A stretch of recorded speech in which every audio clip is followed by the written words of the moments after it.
Assalamualaikum warahmatullahi wabarakatuh. Halo semuanya teman-teman, selamat malam.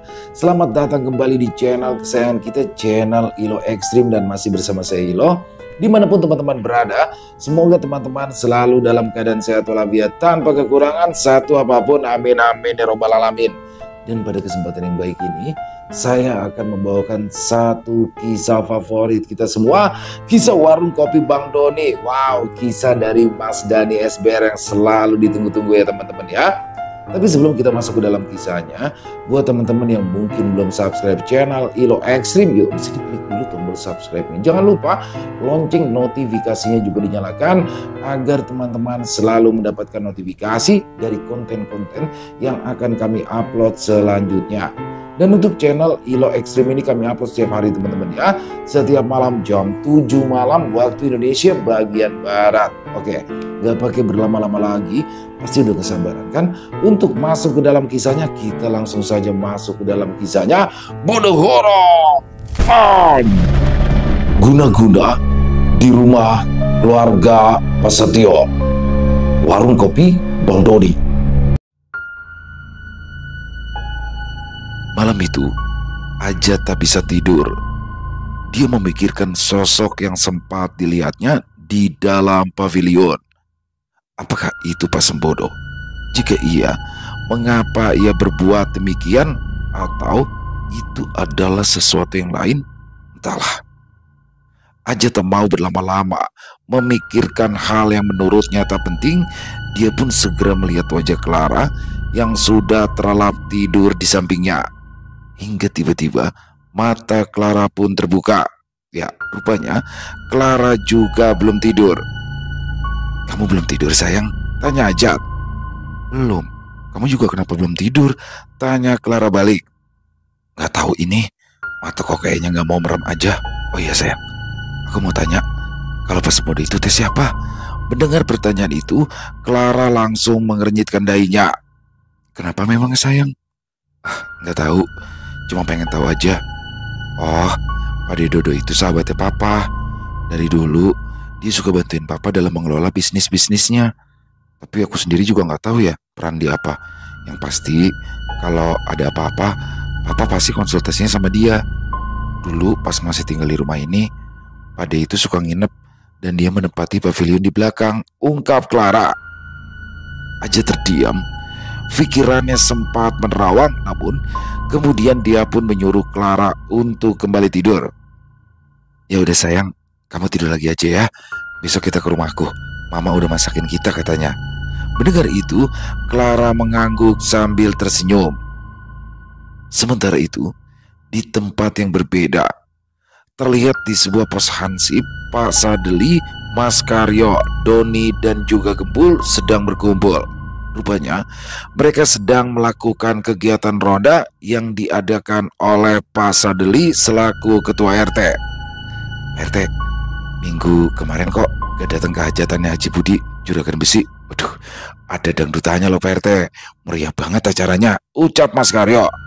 "Wah, gak bisa datang, ada urusan," jawab Pak Sadeli.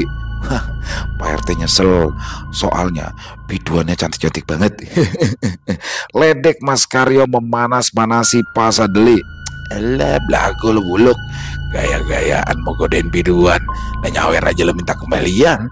Mana ada biduan yang mau sama lu," ledek Pak Sadeli balik. "Abang ini ada-ada aja, masa iya Mas Karyo nyawer minta kembalian?" tanya Doni. "Nah bener Don, nah waktu itu di acara nikahan anaknya Bang Yasin, si Karyo nyawer pakai duit gocapan. Dia minta kembalian 20. Katanya sih bakal beli rokok. Lah bidu anak keder nyari recehan. Emang dasar si buluk, kagak ada otak, malu-maluin. Makanya gua ogah kalau kondangan bareng dia," ungkap Pak Sadeli. "Bukan begitu Pak RT. Waktu itu saya lupa. Saya kira saya udah beli rokok. Tahu-taunya belum. Pas sadar udah di atas panggung. Mau turun dulu males." Sahut Mas Karyo beralibi. "Buluk, lu udah ngeblangsak, jangan lagu-laguan. Noh, bini sama anak lu pikirin," sentak Pak Sadeli emosi. Kemudian Pak Sadeli memeriksa lembaran kertas yang merupakan jadwal ronda malam ini. "Perasaan jadwal ronda hari ini gua, Doni, Gembul sama Pak Romedi dah Lah ngapa jadi belatung nangka yang nongol ya? Sindir Pak Sadli pada Mas Karyo. Itu Pak, Pak Romedi nggak bisa ngeronda malam ini Pak RT. Jadi dia minta tukeran sama saya. Jawab Mas Karyo sambil cengengesan. Elah, bilang aja lo mau ngintilin gua aja. Apalagi ngerondanya bareng sama si Doni. Soal makanan rebes, bisa aja lo buluk. Hardik Pak Sadli. Udah ngapa bang? Ribut mulu. Ini ngapa ini? Kita ada ronda lagi, tanya Doni penasaran.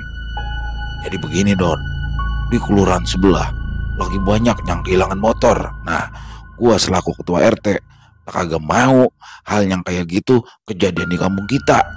Makanya gua ngadain ronda lagi, ungkap Pak Sadli.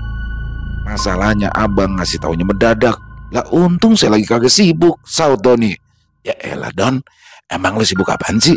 Palingan juga lu ke KPR lu sama tuh dah mainan beras kayak kabulok, ujar Pak Sadli. Kita mau beda bang, bisnismen manis-manis ngemutin permen, seloro Doni. Kemudian Mas Karyo menyela pembicaraan. Wah Bang Doni mah enak, bisnismen duitnya nggak berseri.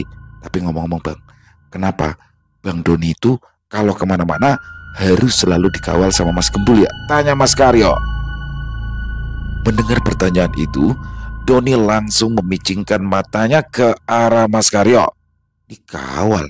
Lah, yang ada mah kalau ada penjahat, saya yang maju duluan. Si Gembul mau boro-boro, dia pun malas gerak. Si Gembul itu saya ajak ronda bakal ngeliatin kalau ada hal-hal gaib yang berdampak buruk buat warga di kampung kita. Bukan bakal ngawal saya. Emang Mas Karyo kagak inget kejadian terakhir sama kejadian di kontrakan Mas dulu? Lah itu kan gara-gara si Gembul yang bisa ngeliat gituan. Kalau kita semua mah kagak bisa. Jelas Doni panjang lebar. Buluk, lu ngapa sih lu nanyanya begituan?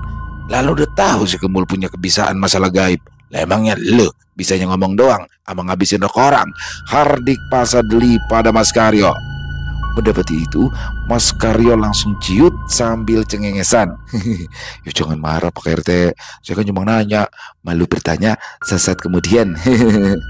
Elah pertanyaan lo kagak mutu, muka lo kayak burung hantu, sentak Pak Sadli lagi. Ya elah udah ngapa bang?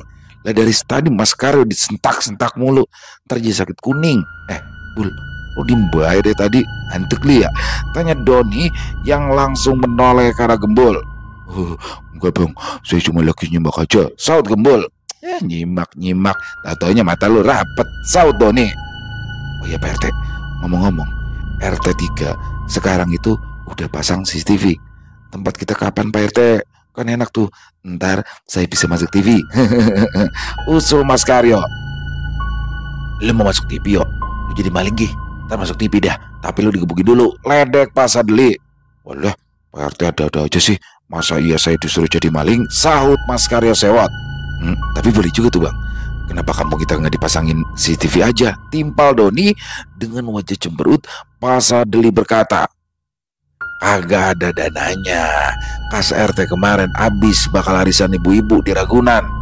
Jangan dari kas RT dong Pak RT, kita minta sumbangan sama warga buat beli CCTV di kampung kita Pak RT, ujar Mas Karyo bersemangat.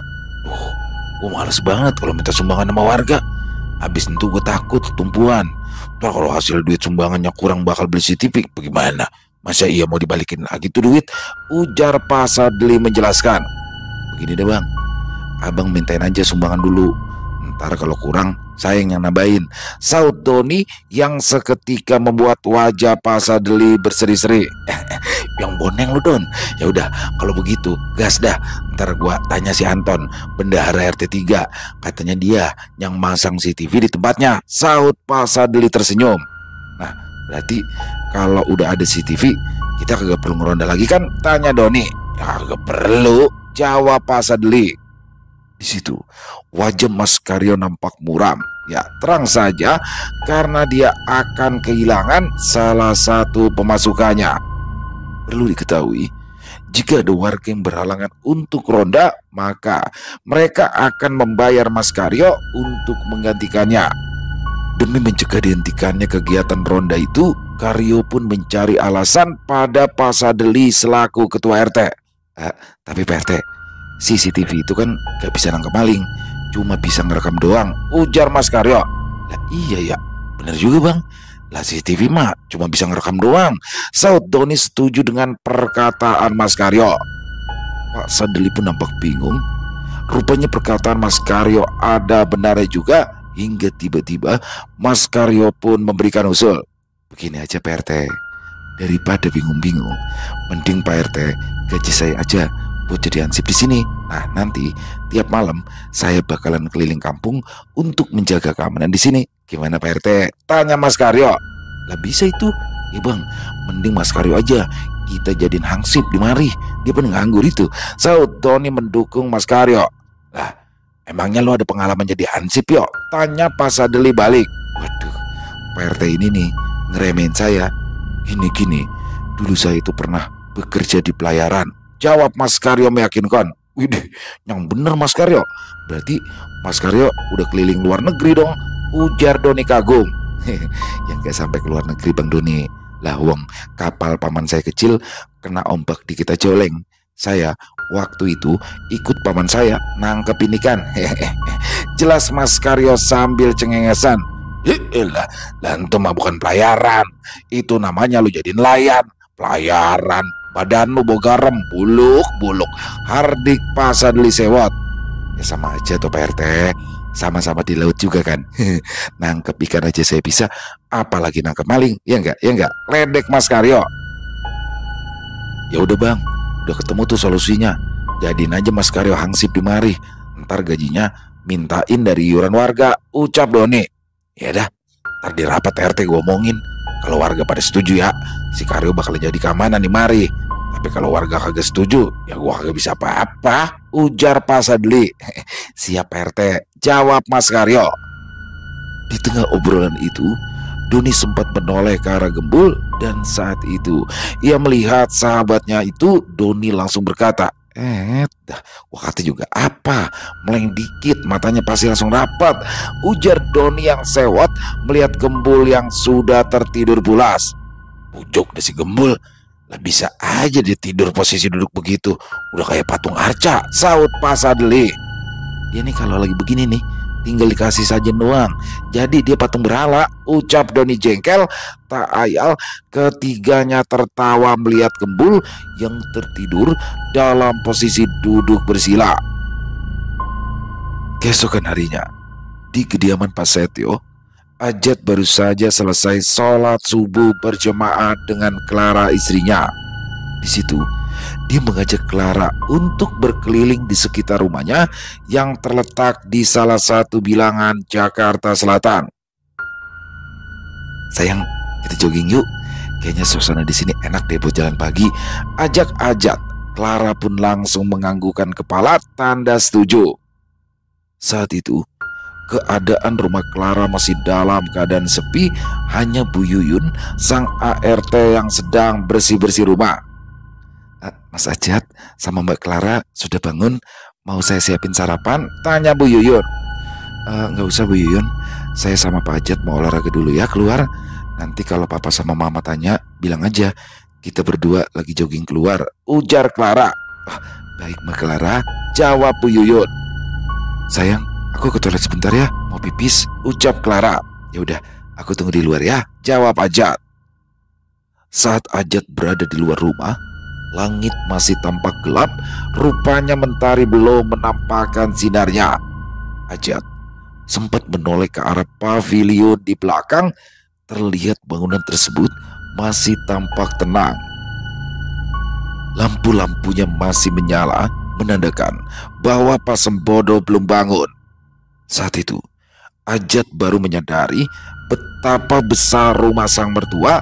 Selain rumah utama dan pavilion di bagian belakang, terdapat taman yang mengelilingi bangunan dengan tembok tinggi besar sebagai pembatas dari area luar. Belum lagi, di pintu gerbang terdapat petugas keamanan yang selalu berjaga. Ajat merasa seperti tinggal di sebuah istana kerajaan, dan hal itu membuatnya sedikit tak nyaman. Sebenarnya, Ajat bisa saja berolahraga dengan mengelilingi area rumah tersebut, namun ia memilih untuk keluar. Ketika Ajat berjalan berduaan dengan Clara, Ia mulai bertanya tentang para penghuni rumah satu persatu, dimulai dari Bu Yuyun dan Mbak Laksmi. Di situ, Clara menjelaskan dengan cukup jelas pada Ajat. Bu Yuyun sama Mbak Laksmi itu pembantu baru. Sebenarnya sih aku masih pengen pakai Mbak Inem, tapi katanya dilarang papa. Katanya papa udah nyiapin pembantu baru, yaitu Bu Yuyun sama Mbak Laksmi itu, ujar Clara. Loh, kasihan dong Mbak Inem. Terus sekarang dia di mana? Tanya Ajat penasaran. Tenang aja, Mbak Inem sekarang di kampung. Dia tetap aku gaji kok. Papa sama mama kan cuma sementara ada di Indonesia. Jadi kalau kita pindah lagi, ya aku tinggal nyuruh Mbak Inem balik deh. Jelas Clara disusul anggukan dari Ajat. Kalau Pak Rudi sama Pak Sugeng, mereka baru juga. Tanya Ajat lagi. Ya, sebenarnya Papa nyuruh aku nggak pakai Pak Dodi lagi, tapi aku nggak mau. Soalnya kasihan Pak Dodi, dia nggak ada kerjaan kalau aku pakai sopir baru. Untungnya Papa ngerti, jawab Clara. Kenapa semuanya mesti pegawai baru ya sayang? Kamu nggak nanya sama Papa? Udah, kata Papa, memang udah jadi tradisi keluarga. Kalau ada yang baru nikah, semua itu harus serba baru, termasuk pegawai yang ikut. Aku sebenarnya nggak percaya sih sama hal-hal kayak gitu sayang. Tapi aku juga nggak mau debat sama Papa. Kamu tahu sendiri kan Papa gimana, ungkap Clara pada Ajat. Ajat langsung mengangguk. Dia memang tahu betul kalau mertuanya itu sangat keras kepala. Kini Ajat harus mulai belajar dan membiasakan diri dengan karakter dari Pak Setio. Untungnya Clara sebagai istri selalu mendampingi Ajat dan memberitahunya bagaimana cara menghadapi ayahnya itu. Selesai berolahraga, sesampainya di rumah, Ajat dan Clara mendapati bahwa Pak Setio dan Ibu Eli sedang sarapan bersama. Ajat, Clara, ayo sarapan dulu, ajak Pak Setio. Ajat dan Clara pun segera bergabung di meja makan. Nampak hidangan ala western seperti omelet, wafel, sosis, roti, dan lainnya tersaji lengkap di atas meja makan. Ajat yang tidak terbiasa dengan makanan bergaya barat itu tampak menelan ludah, namun ia tidak menunjukkannya di depan kedua mertuanya tersebut. Ajat, Clara, hari ini Papa sama Mami mau pergi ke Bandung ya. Sorenya Papa sudah di rumah lagi, ujar Pak Setio. Iya Pak. Oh iya, hari ini Clara sama Ajat mau ke Pik ya. Disuruh ke rumah sama Om Kamran, timpal Clara. Oh begitu ya? Ya sudah, ya sudah. Tapi usahakan sebelum gelap kalian sudah di rumah lagi ya. Soalnya kan kalian masih pengantin baru. Gak bagus kalau malam-malam masih di luar, ucap Pak Setio. Tampak jelas bahwa Pak Setio sangat memproteksi anak dan menantunya tersebut. Walau Clara dan Ajat merasa kurang nyaman, keduanya tidak berani membantah perkataan Pak Setio. Beberapa jam kemudian, Ajat dan Clara sudah berada di kediaman Ujang Kamran di Jakarta Utara. Di sana, Ujang Kamran beserta istrinya Erna tampak bahagia menyambut kedatangan Ajat dan menantu barunya Clara. Mereka semua kemudian berkumpul di ruang depan untuk mengobrol. Pak, Ai Aki sama Nini teh mana? Udah pulang gitu ke Garut? Tanya Ajat. Udah balik Jat. Aki mangga betah di Jakarta. Katanya mahardang, panas. Makanya cuma semalam aja nginep di sini, jawab Ujang Kamran. Wah, Ajat kira mah masih di sini. Makanya Ajat buru-buru ke sini. Ya udah tuh Jat. Nanti kamu ajak aja Clara ke Garut. Itu aja kok repot, sahut Ujang Kamran. Oh iya Clara, gimana? Habis nikah, capek enggak? Resesi itu kan bikin lelah. Kamu harus banyak-banyak istirahat ya, tanya Bu Erna pada sang menantu. Alhamdulillah mah, Clara cukup kok istirahatnya, jawab Clara sambil tersenyum. Obrolan pun semakin intens, membahas rencana Ajat dan Clara ke depannya. Diketahui bahwa untuk sementara waktu Ajat dan Clara tinggal bersama kedua orang tua Clara.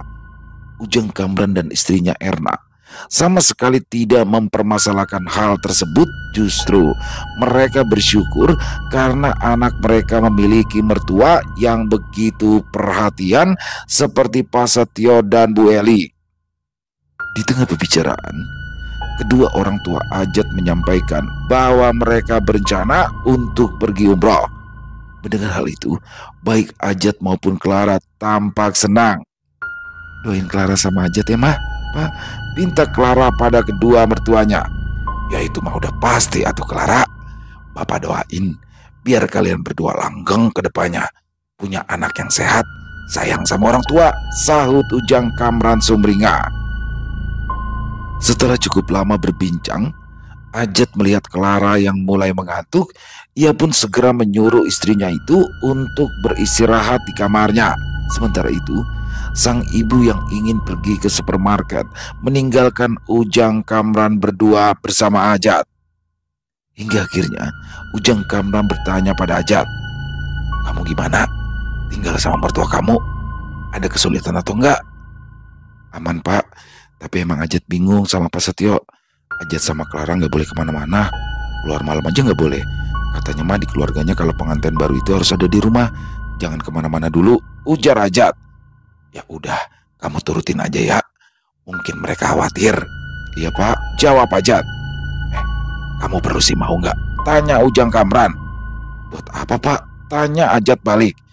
"Ya kali aja buat nemenin kamu di sana, sekalian jaga-jaga." "Jaga-jaga dari apa ya Pak? Ajat kayak tahanan aja perlu dijaga." "Gak usah tuh Pak, Ajat takut nanti malah si Maung bikin geger di sana. Ajat takut ada yang bisa ngeliat dia," ucap Ajat khawatir. "Ya terserah kamu aja. Tapi kalau kamu butuh si Maung, panggil aja. Dia lagi di Garut, di Gunung Sadakeling. Bapak suruh tinggal di sana. Soalnya kalau tinggal di sini, kasihan kucing mama kamu digodain mulu sama si Maung," jelas Ujang Kamran pada anaknya. "Oh iya Jat, ai kamu teh nggak mau nerusin belajar ilmu kanuragan lagi. Kemampuan kamu itu masih dasar. Bapak mah hariwang sama kamu. Kamu itu sekarang udah keluarga. Ilmu kanuragan teh perlu buat kamu, buat jaga keluarga kamu," tanya Ujang Kamran. "Bukannya nggak mau Pak, tapi nggak sempet. Apalagi kan sekarang Ajat tinggal sama mertua. Ajat bingung buat latihannya. Lagian kan ada bapak. Kalau ada masalah, ya Ajat tinggal minta tolong aja sama bapak," saut Ajat. Kamu mah, ya bapak kan nggak selamanya ada buat kamu Jat. Kamu teh harus mandiri. Pokoknya kalau kamu udah nggak tinggal lagi sama mertua kamu harus latihan lagi ya," pinta Ujang Kamran pada Ajat anaknya. Beberapa hari kemudian, di kafe warung kopi Bang Doni, nampak Rizal yang sedang beristirahat sendiri sambil mengisap rokok di tangannya. Wajah Rizal nampak muram, seakan ada yang sedang difikirkannya saat itu. Pak Slamet yang sedang menjaga parkiran langsung menghampirinya. "Assalamualaikum warahmatullahi wabarakatuh. Jel, kamu kenapa Jel? Sepertinya kamu sedang ada masalah ya?" tanya Pak Slamet. Rizal tak langsung menjawab, namun wajahnya berubah sedih hingga ia pun hampir menangis. "Pak Slamet, saya lagi pusing Pak. Orang tua saya mau cerai," ujar Rizal memberitahukan masalahnya. Loh. Begitu saja kok pusing toh Jel? Kenapa kamu harus sedih? Orang tua kamu mau cerai, kok kamu yang sedih?" ucap Pak Slamet yang membuat Rizal kebingungan. "Pak Slamet gimana sih? Orang tua mau cerai kok nggak ikut sedih?" "Ya sedih lah Pak. Saya kan dari kecil udah biasa punya orang tua utuh. Nah sekarang orang tua saya mau pisah. Siapa yang nggak sedih Pak?" protes Rizal. Di situ Pak Slamet nampak tersenyum kecil sambil berusaha menenangkan Rizal yang sedang kalut. "Rizal, dengerin pengalaman saya. Dulu, ketika saya masih SMA, saya mempunyai keinginan cita-cita ingin memiliki rumah sendiri. Lah dalah, pas saya lulus, orang tua saya bercerai. Pertama, bapak saya ninggalin rumah. Nggak lama, ibu saya juga ninggalin rumah. Lah, di situ saya baru sadar kalau impian saya itu langsung terwujud, memiliki rumah sendiri. Jadi, perpisahan orang tua saya itu ada bagusnya juga Jal." Di situ Rizal nampak tersentak. Dia heran akan jalan pikiran Pak Slamet. "Apaan sih Pak? Pak Slamet mana?" "Bukan begitu Rizal. Kita itu sebagai manusia harus kuat dan tegar. Hidup itu tidak selamanya datar. Pasti terkadang ada gelombang masalah." "Ya itu saya juga tahu Pak Slamet. Nah maka dari itu Jal, saya itu suka kesel loh sama orang-orang yang ngaku hidupnya berantakan akibat broken home. Lemah. Apalagi dulu tuh pas lagi ngetren-ngetrennya pasang stiker Happy Family di belakang mobil. Katanya anak broken home itu gak bisa pasang stiker yang begituan. Padahal gak semuanya kan keluarga yang lengkap bisa pasang stiker Happy Family. Soalnya mereka kan ada yang gak punya mobil. Betul kan? Ujar Pak Slamet ngelantur. Bentar, ini sebenarnya arah omongan Pak Slamet mau kemana ya? Ngapa urusan keluarga saya sampai ke stiker-stiker Happy Family segala? Tanya Rizal kebingungan. Loh. Coba kamu cerna baik-baik, Jal. Ini tuh penting loh buat kamu.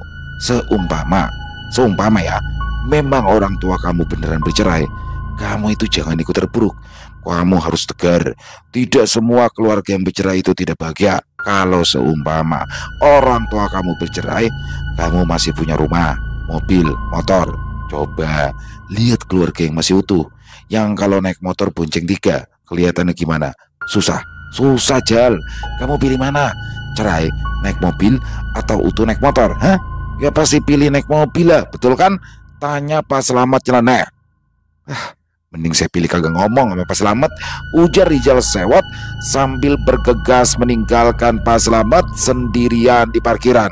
Loh, biar si Rizal, saya kasih masukan kok malah nesu. Gak open-minded dia, gerutu Pak Slamet. Tak lama berselang, Doni pun tiba di kafenya. Doni langsung menuju ke gudang beras untuk memeriksa penjualan beras di hari itu. Namun Doni terkejut kala mendapati Ajat yang sedang melihat-lihat gudang beras miliknya. Ajat, waduh, manten baru ini. Kok kagak ngabar-ngabarin mau kemari? Tanya Doni. Ya Bang Doni, sengaja takutnya nanti ganggu acaranya Bang Doni kalau ngabarin mau kesini. Kebetulan saya dari cafe Coffee and Space di seberang. Udah lama saya nggak ngeriksa ke sana. Oh gitu, dilihat aja. Mbak Claranya mana? Tanya Doni penasaran. Oh, Clara ada meeting di kantornya. Saya tadi habis nganterin bapak sama mama ke bandara. Mereka mau umroh, mau balik rumah males. Yang mending saya kesini, sekalian mampir ke tempat Bang Doni. Ujar Ajat menjelaskan. Iya, ngomong-ngomong, udah ngopi belum? Saya bikinin ya. Boleh Bang. Oh iya, ngomong-ngomong, gudang beras abang bagus. Berasnya juga rapi naronya, jadi teh nggak gampang rusak. Gimana Bang penjualannya? Lancar? Tanya Ajat. Alhamdulillah, makin lama makin banyak pelanggannya. Mendingan kita duduknya di taman aja Nyok, di samping. Di sini mah rada pengap, ajak Doni. Kemudian mereka berdua pun duduk di kursi taman yang terdapat di dalam kafe warung kopi Bang Doni. Di situ Ajat memberitahu Doni jika dirinya sekarang tinggal bersama mertuanya. Ajat, bagaimana malam pertama? Lancar apa kagak? Ntar ajarin gue ya, ledek Doni. Bang Doni mah ada-ada aja. Masa begituan pakai diajarin? Itu mah udah otomatis Bang. Saya aja yang gak tahu apa-apa bisa. Yang penting Bang ngalir aja Bang, ucap Ajat polos. Jat, gue takut tensin sama pasangan gue. Soalnya kan gue belum pernah. Itu kalau malam pertama. Kita itu bisa belajar di mana ya? Tanya Doni lagi. Bang Doni mah ada-ada aja. Masa begituan pakai belajar segala? Abang tenang aja. Pokoknya ntar abang juga bisa sendiri. Lalu obrolan berlanjut ke masalah usaha yang sedang Ajat rintis. Ya Bang, saya sekarang lagi bikin peternakan ikan yang kolamnya ada di pinggir sawah. Kayak di luar negeri sana Bang. Saya lihat di kampung saya potensinya besar. Soalnya kan sawah juga banyak. Jadi petani itu selain bisa panen padi, mereka juga bisa panen ikan juga. Lah iya, mantep itu. Lantar petani kagak susah lagi ya. Di dapurnya kagak cuma ada beras, tapi ada ikan juga, saut Doni bersemangat. Ya Bang, saya lagi mempelajari ilmunya. Nanti kalau saya sudah bisa, saya bakalan ngajarin petani-petani yang ada di kampung saya, ucap Ajat. Mantep Jat, gua doain dah biar sukses lu ngembangin ternak ikannya. Ntar kalau udah jalan gue beli ikan sama lu. Sekalian dah gue mau jadi juragan ikan juga. Ucap Doni disusul senyuman dari Ajat. Setelah berjam-jam lamanya keduanya mengobrol, Ajat pun berpamitan. Bang Doni, saya pamit pulang dulu ya. Soalnya mau jemput Clara dulu. Saya udah janji soalnya. Oke Jat, saut Doni. Kapan-kapan mampir ke rumah ya Bang, pinta Ajat. Ya dah, ntar kalau kebetulan ke Jakarta, gue bakalan mampir, saut Doni sambil tersenyum. Kemudian Ajat memacu mobilnya meninggalkan warung kopi Bang Doni menuju kantor istrinya. Setelah menjemput Clara, kini Ajat sudah berada di kediamannya kembali. Hari sudah menjelang maghrib. Ajat bersiap-siap menunaikan kewajibannya dengan tidak lupa mengajak Clara untuk berjemaah. Setelah selesai sholat, Ajat sempat bertanya pada Clara, "Sayang, aku mau tanya, kalau papa sama mama teh suka sholat apa enggak? Soalnya aku nggak pernah ngeliat mereka sholat." Mendengar itu, Clara menarik nafasnya dalam-dalam. "Iya sayang, papa sama mama memang jarang sholat. Aku aja belajar agama dari Mbak Inem. Jadi aku memang tidak pernah diajari sama mama dan papa tentang agama. Aku juga sudah sering mengingatkan mereka mengenai pentingnya beribadah. Tapi ya gitu, kayaknya papa sama mama belum dapat hidayah. Menurut kamu gimana ya?" tanya Clara. "Ya kita sebagai anak, ya mengingatkan mereka aja sayang. Kita jangan sampai capek buat ngingetin orang tua kita. Soalnya hidup itu gak ada yang tahu. Jangan sampai mereka meninggal dalam keadaan jauh dari Allah. Tapi pelan-pelan aja ya sayang kamu ngasih taunya. Jangan sampai mereka tersinggung. Biar gimana mereka kan orang tua kamu sendiri. Kamu tenang aja. Aku juga bakal bantu kamu untuk bujuk mereka. Sekarang ayo kita berdoa supaya dibukakan pintu hati papa sama mama ya sayang," ujar Ajat berusaha menguatkan perasaan istrinya. Kemudian saat waktu makan malam tiba, seperti biasa Ajat dan Clara makan malam bersama dengan kedua orang tua Clara. Selain makan, mereka berbincang mengenai rutinitas masing-masing yang dilewati hari itu. Namun di tengah obrolan tersebut, tiba-tiba saja terdengar teriakan dari arah dapur. Tak ayal semuanya pun terkejut dibuatnya. Ajat yang mendengar itu langsung beranjak bangun dari duduknya dan berlari menuju sumber teriakan tadi. Rupanya suara itu berasal dari Mbak Laksmi. Saat itu Bu Yuyun nampak menada tubuh Mbak Laksmi yang terlihat kejang-kejang. "Mbak Laksmi kenapa Bu Yuyun?" tanya Ajat. "Saya juga nggak tahu Mas Ajat. Tiba-tiba aja si Laksmi teriak-teriak, terus langsung begini," jawab Bu Yuyun. Rupanya Mbak Laksmi kesurupan. Terlihat dari gelagatnya yang bergumam tak jelas. Kedua matanya nampak memutih, seakan-akan retinanya menghilang. Sungguh menakutkan. Pak Setio yang berada di sana pun langsung menyuruh Bu Yuyun untuk memanggil Pak Sembodo. "Bu Yuyun, panggil Pak Sembodo, suruh dia tangani ini." Mendengar itu, Bu Yuyun langsung bergegas menuju pavilion belakang di mana Pak Sembodo berada. Kini berganti Ajat yang memegangi Mbak Laksmi. Tak lama kemudian, Pak Sembodo pun tiba. Dia dengan cermat dan lugas langsung memegang kepala Mbak Laksmi sambil mengucapkan beberapa mantra. Di situ, Ajat baru mengetahui jika Pak Sembodo memiliki kemampuan dalam mengatasi orang yang kesurupan. Hal itu terbukti jika kini Mbak Laksmi sudah mulai tenang. Setelah keadaan kembali kondusif, Pak Setio menyuruh Ajat dan Clara untuk kembali ke kamar. "Ajat, Clara, kalian berdua ke kamar saja. Biarkan Mbak Laksmi istirahat. Lagian sudah ada Sembodo." Ajat dan Clara pun menurut. Namun saat berada di tangga menuju kamar, Ajat melihat jika Pak Setio nampak serius berbicara pada Pak Sembodo, seperti ada sesuatu hal yang penting yang tak ingin diketahui oleh Ajat dan Clara. Di dalam kamar, Clara langsung naik ke atas kasur dan memeluk Ajat erat-erat. "Ya Allah, serem banget ya tadi. Kok bisa ya Mbak Laksmi kesurupan? Aku jadi takut deh." "Gak usah takut, kan ada aku di sini. Sudah, kamu tidur ya," ujar Ajat mencoba menenangkan Clara. "Untung aja ada Pade Dodo, jadinya bisa ngobatin Mbak Laksmi. Ya Allah, kenapa ada lagi yang kesurupan di rumah ini?"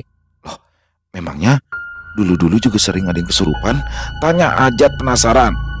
"Ya sayang, pembantu sama tukang kebun papa yang dulu sering kesurupan. Kalau nggak salah pas aku mau kuliah ke luar negeri deh. Nah, habis itu aku dengar Pade Dodo udah bikin rumah ini lagi aman deh dan gak ada lagi yang kesurupan," ungkap Clara. "Oh iya sayang, bukannya kamu bisa ngatasin masalah beginian ya? Kan pas di kafe kita itu kamu yang nanganin." "Oh, itu mah dulu sayang. Aku gak pernah latihan lagi. Lagi pula aku juga sebatas mendeteksi aja. Kalau sekarang aku udah nggak sensitif lagi, jawab Ajat. Di situ, Ajat baru menyadari bahwa ada benarnya juga perkataan ayahnya Ujang Kamran. Ya, dia memang harus kembali berlatih agar memiliki kembali kemampuan dalam hal-hal gaib. Dia pun berniat bertanya kepada Mbak Laksmi tentang apa yang sebenarnya membuat dirinya sampai bisa kesurupan. Perasaannya tidak bisa dibohongi, ada sesuatu yang tidak beres. Terutama saat dia mengingat gelagat Pak Sembodo yang terasa mencurigakan sejak awal. Ajat masih ingat jelas di hari-hari pertamanya tinggal di rumah itu, dia merasa seolah Pak Sembodo mengawasinya dari kejauhan. Namun setiap kali ia menoleh untuk membalas tatapan itu, Pak Sembodo langsung berpaling, pura-pura tidak melihat. Semua ini juga berkaitan dengan sikap mertuanya Pak Setio yang tiba-tiba memintanya untuk tinggal di rumah itu dan melarangnya pergi kemanapun bersama Clara. Apa yang sebenarnya sedang terjadi ya? Batin Ajat sambil mencoba merangkai semua kejanggalan yang perlahan mulai membentuk pola yang mencemaskan. Keesokan paginya saat sedang sarapan. Oh ya, mulai sekarang Mbak Laksmi tidak lagi bekerja di sini ya. Semalam dia langsung pulang ke kampung, katanya mau istirahat. Untuk sementara Bu Yun saja yang bertugas selagi menunggu pengganti dari Mbak Laksmi ya, ujar Pak Setio. Loh, kok mendadak begitu sih Pak? Memangnya dia udah sembuh? Clara lihat semalam dia lemah banget deh keadaannya, tanya Clara. Ya, Papa juga sudah menyuruh untuk di sini dulu.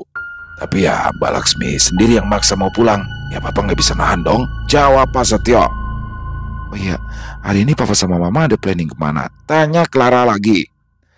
Kalau Papa mau ke pabrik yang ada di Cibitung.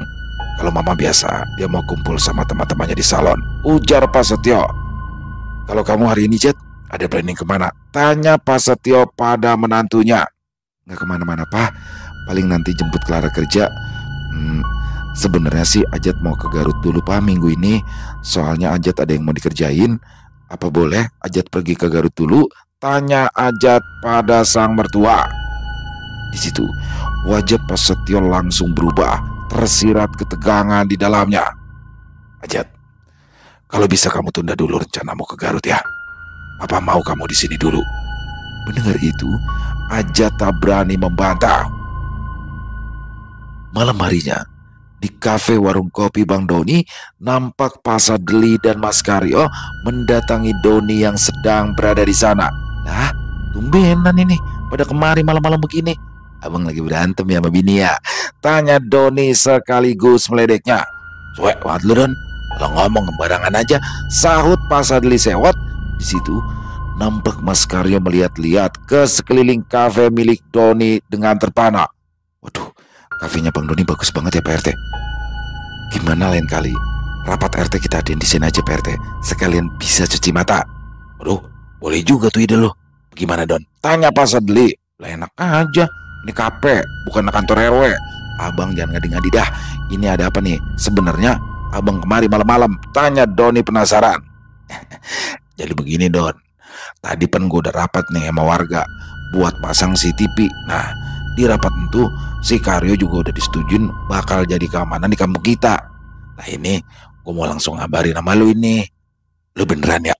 Kalau dana sumbangan bakal bikin CCTV kurang, lu bakal ngalangin? Tanya Pak Sedli.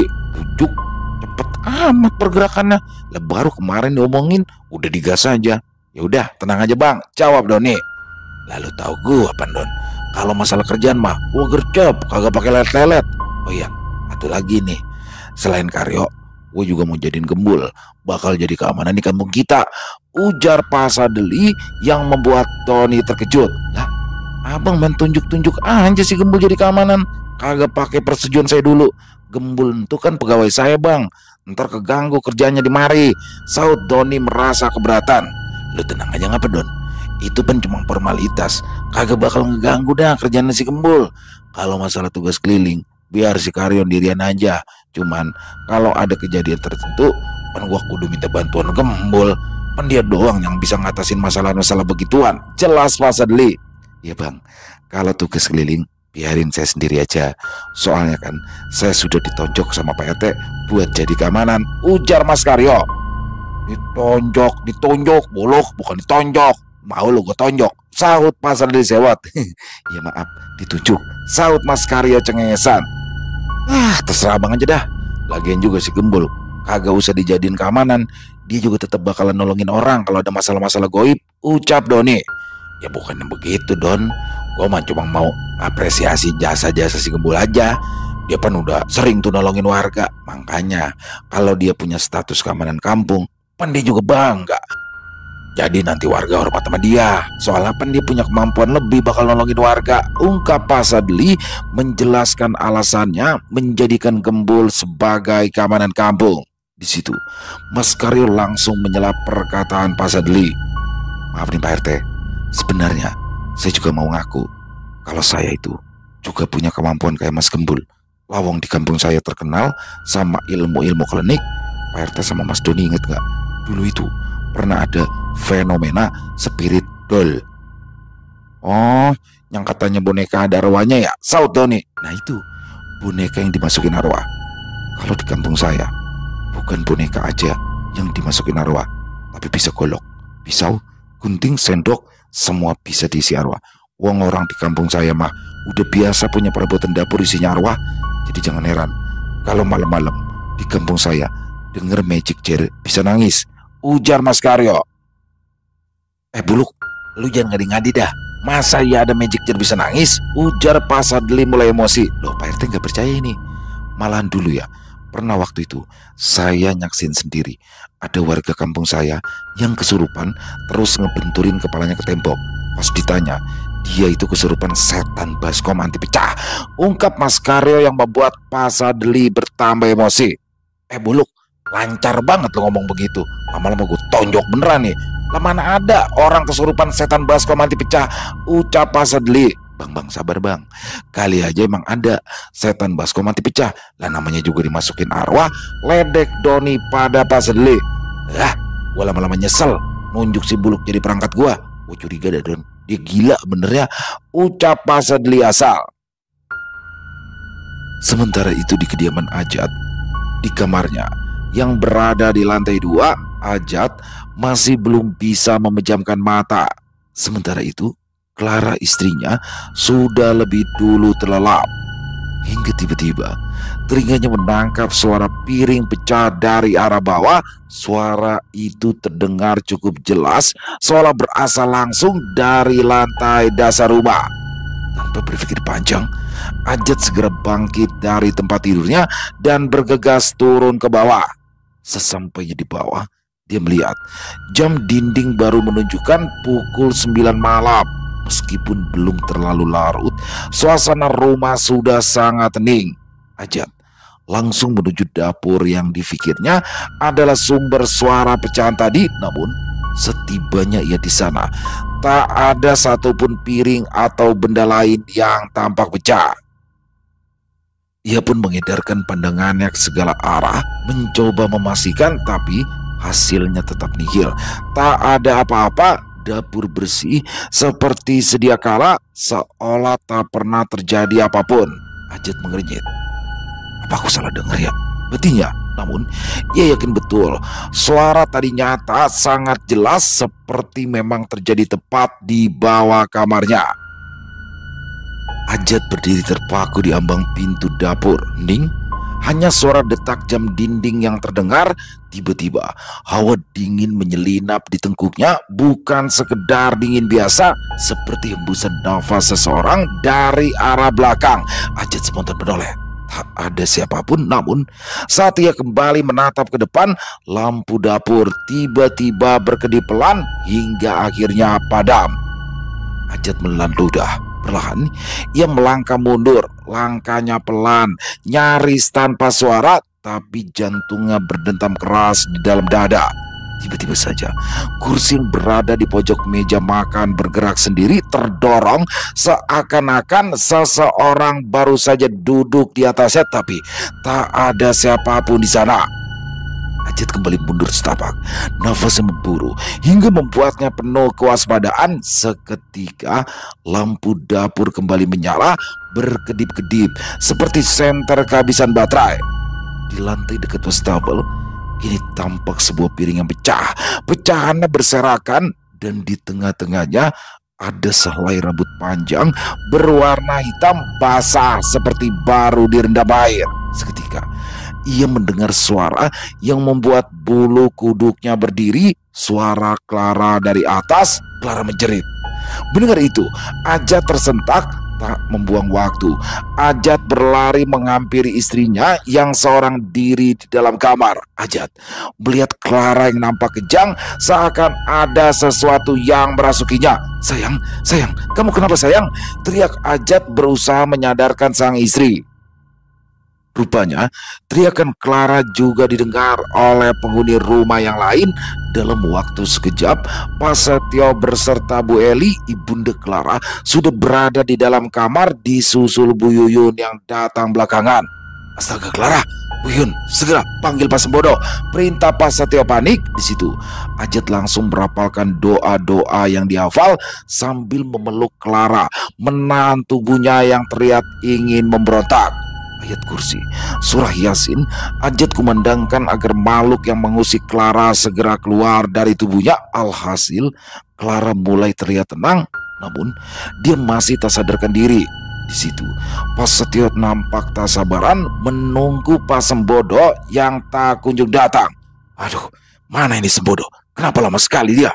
Gerutu Pak Setio. Hingga akhirnya Bu Yuyun kembali, namun ia datang seorang diri tanpa didampingi oleh Pak Sembodo. Loh, Sembodonya mana Bu? Kok lama sekali dia datangnya? Tanya Pak Setio cemas. Wajah Bu Yuyun nampak tegang, bicaranya terbata-bata. Itu Pak Sembodo pingsan. Tadi pas saya datang ke kamarnya, dia tergeletak di lantai. Mulutnya juga berdarah semua Pak. Mendengar itu, Pak Setio pun dibuat panik. Apa? Cepat, kamu panggil security di depan. Suruh telepon ambulan. Perintah Pak Setio. Bahaya ini. Ini sudah bahaya. Ucap Pak Setio seperti meracau.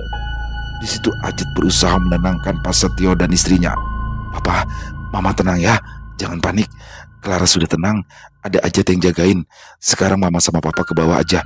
Nanti Ajat susul. Tapi Clara masih pingsan, Jat. Ucap Bu Eli, ibunda Clara. Nanti Ajat popong ya, Ma. Sekarang Mama bawa Papa ke bawah aja biar tenang ya. Sahut Ajat lagi. Di situ Pak Setio nampak tegang sehingga ia tak bisa berkata-kata lagi. Bu Eli pun langsung memapanya ke bawah untuk menuju ruang tamu. Kemudian Ajat berusaha menelpon ayahnya, Ujang Kamran, yang sedang menjalankan ibadah umroh untuk meminta pertolongan. Namun teleponnya tidak tersambung. Ya, handphone Ujang Kamran sedang nonaktif. Ajat sedikit frustasi hingga akhirnya dia teringat akan Doni dan Gembul. Sementara itu, di kafe warung kopi Bang Doni, nampak Pak Sadli masih berada di sana. Saat itu sudah ada Gembul yang ikut mengobrol. Jadi sekarang statusnya saya itu keamanan kampungnya Pak RT. Ujar Gembul yang terlihat senang. Nah iya Bul, jadi orang kagak bisa lagi sembarangan sama lo. Mantap kan Bul? Sahut Pak Sadli. Mantap Pak RT. Ucap Gembul yang terlihat senang. Yaelah, girang amat lu Bul. Biasa aja keles. Seloro Doni. Bul, lu kok belum nikah-nikah dah? Itu si Ais kan udah mau dilamar sama lu. Jangan kelamaan Bul, buru tua lu. Ucap Pak Sadli. Lah, si Gembul masih muda Bang. Lah umurnya masih 22. Celetuk Doni. Hah? 22? Lah gua kata malu udah kepala 3. Bujuk, muka lu boros. Ujar Pak Sadli. Nah, emang iya muka dia begitu. Udah hampir busuk. Ucap Doni ikut meledek. Apa nggak lu ngomong suka nggak disaring? Asem, gerutu Gembul. Ini ngomong-ngomong si Buluk mana ya? Lama amat ke toilet. Dasar orang kampung, dikasih kopi mahal dikit ya mencret. Don, ntar lain kali kasihnya air putih aja, jangan dikasih kopi lo. Ucap Pak Sadli. Namun di tengah obrolan itu, tiba-tiba saja handphone Doni berbunyi. Doni segera meraihnya dari dalam saku celana, dan saat memeriksa, Doni terkejut. Ternyata panggilan itu berasal dari Ajat. Doni langsung mengangkat handphonenya. Seketika wajah Doni berubah serius saat mendapati jika Ajat meminta bantuannya. Doni pun langsung menutup panggilan itu dan langsung mengajak Gembul untuk mendatangi kediaman Ajat saat itu juga. Bul, buruan, kita pergi ke tempat Ajat sekarang, ucap Doni bergegas. Ada apaan ya bang? Tanya Gembul penasaran. Dah, ntar aja, gue ceritain di jalan. Kita ke rumah dulu, ambil mobil. Don, lu mau kemana? Gue ikut Don, ucap Pak Sadli yang bergegas bangun dari duduknya. Tak berselang lama, Doni pun telah tiba di rumahnya bersama Gembul. Di situ, ia berlari ke dalam rumah untuk mengambil kunci mobilnya. Namun, tiba-tiba Pak Sadli menyusulnya dari belakang. Rupanya, dia ingin ikut Doni ke rumah Ajat. Lah, abang mau ngapain? Tanya Doni. Gue ikut, saut Pak Sadli yang langsung saja masuk ke dalam mobil. Di situ, Doni tak banyak bertanya dan langsung menginjak pedal gas mobilnya dalam-dalam. Di perjalanan, Pak Sadli bertanya pada Doni. Don, sebenarnya ada apaan sih? Roman-romannya lu panik amat. Itu si Clara, istrinya Ajat kesurupan.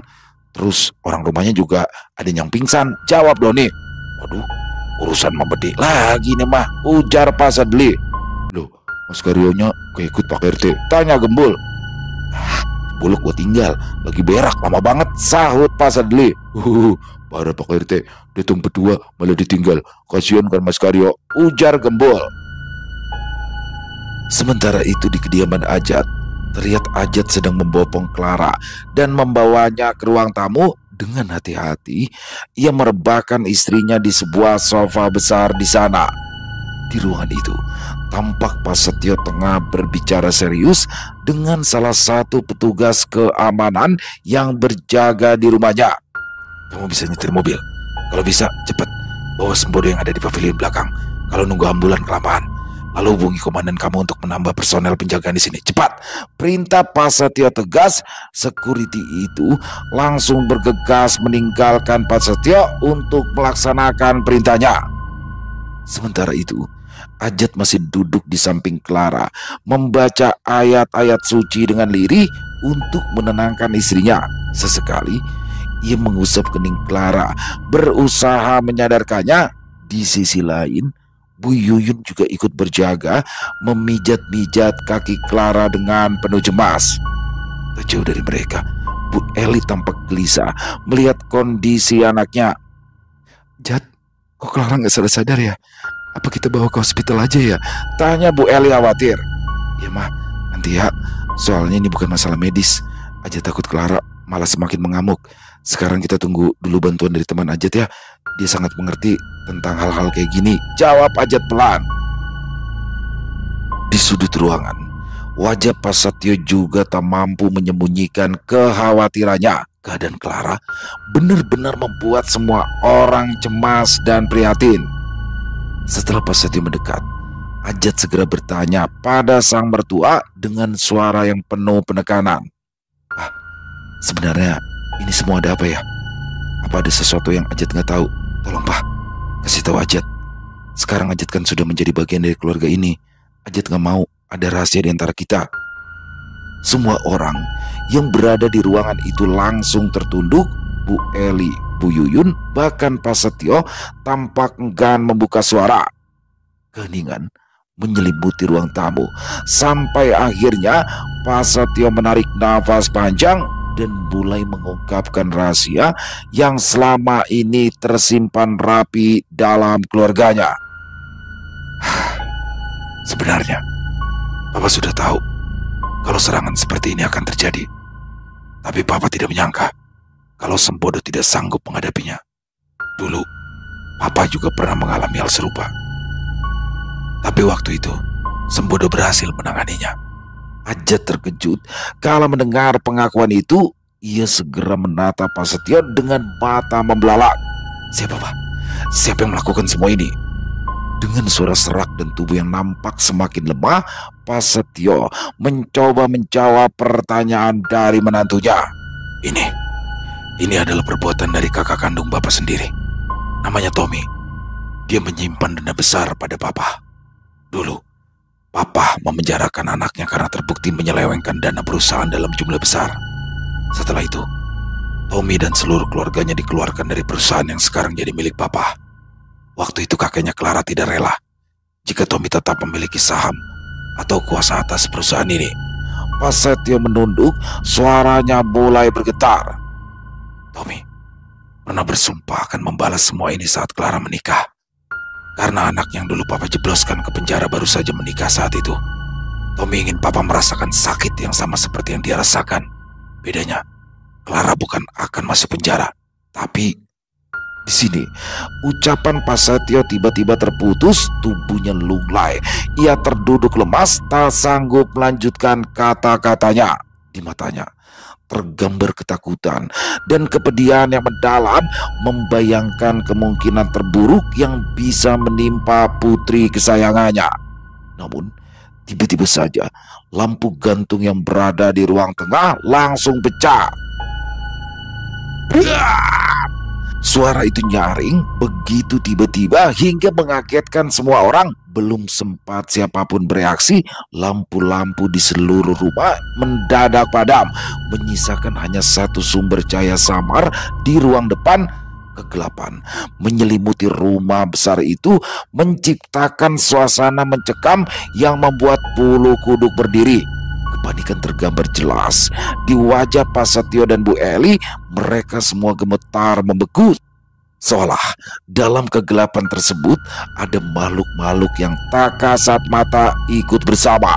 Ajat langsung menarik kedua mertuanya tersebut untuk menjauh dari kegelapan. Kemudian Ajat dapat melihat dengan jelas beberapa makhluk berbulu besar nampak bergerak-gerak mengelilingi mereka. Dengan tatapan tajam, Ajat mencoba menghadang, namun Ajat juga sadar akan kemampuannya. Ya, Ajat tidak mungkin menang melawan makhluk-makhluk itu. Semakin lama, makhluk-makhluk tersebut semakin mendekat, bayangannya bergerak, hingga akhirnya wujud sejatinya pun kini terlihat jelas karena terpapar lampu cahaya di ruang depan. Wajahnya sungguh mengerikan. Tanduknya panjang, taringnya tajam, mata merahnya bersinar. Bagian tubuh yang lain tak kalah menakutkan, kukunya tajam seakan dapat memotong benda apapun. Tangannya berbulu besar dengan kaki yang kekar, seakan makhluk tersebut tak ada tandingannya. Ajat menelan ludah. Dia bisa merasakan detak jantungnya berpacu liar. Pak Setio memeluk Bu Eli yang mulai gemetar, dan Bu Yuyun nampak melindungi Clara yang masih tak sadarkan diri. Ajat menggenggam erat tangannya, bersiap atau setidaknya mencoba siap. Kini nasib semua orang yang berada di ruangan tersebut berada di tangannya. Selesai. Wow, luar biasa kisah dari Mas Dani SBR, Warung Kopi Bang Doni. Ini makin ini ya, makin seru aja nih makin kesini. Dan ini cerita yang sangat variatif banget ya. Saya suka banget nih bawain kisah seperti ini, dan bagaimana Ajat ya, yang dari awal nih Ajat udah ngerasain ada keanehan nih di rumah mertuanya ya.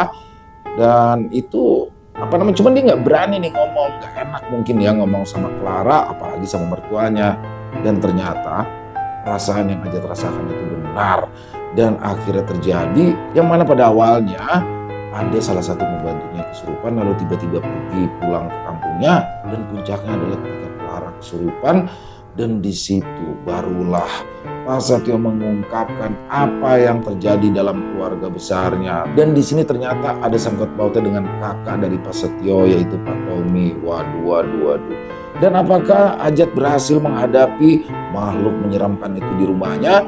Dan apakah nanti Gembul yang seperti biasa menyelesaikannya? Karena Gembul dan Doni beserta dengan Pak Sadle ini sedang dalam perjalanan nih dari Bekasi menuju ke Jakarta Selatan. Tapi udah malam sih ya, harusnya lancar nih Bekasi ke Jakarta Selatan. Tapi tetap aja lama, paling enggak ya setengah jam sampai 1 jam lah ya. Dan mudah-mudahan aja nih di sini nanti Gembul dan Doni berhasil mengatasinya. Dan apakah yang terjadi dengan Pak Sembodo? Pak Sembodo ternyata tidak mampu karena sudah tergeletak pingsan tuh dan mulutnya mengeluarkan darah. Makin penasaran aja.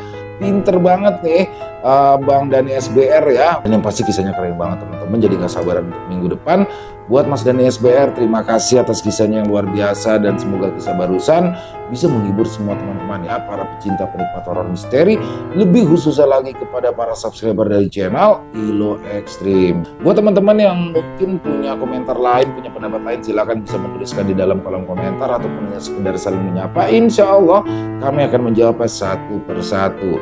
Buat teman-teman yang suka dengan videonya, dengan kisah barusan, bisa diklik tombol like-nya, tombol jempolnya, boleh juga dong dibantu di-share ya link videonya ini ke teman-teman yang lain agar juga ikut merasa terhibur. Dan di akhir kata saya Ilo mengucapkan permohonan maaf apabila mungkin dalam pembawaan kisahnya barusan ada kata-kata saya yang salah ataupun ada kata-kata saya mungkin yang kurang berkenan.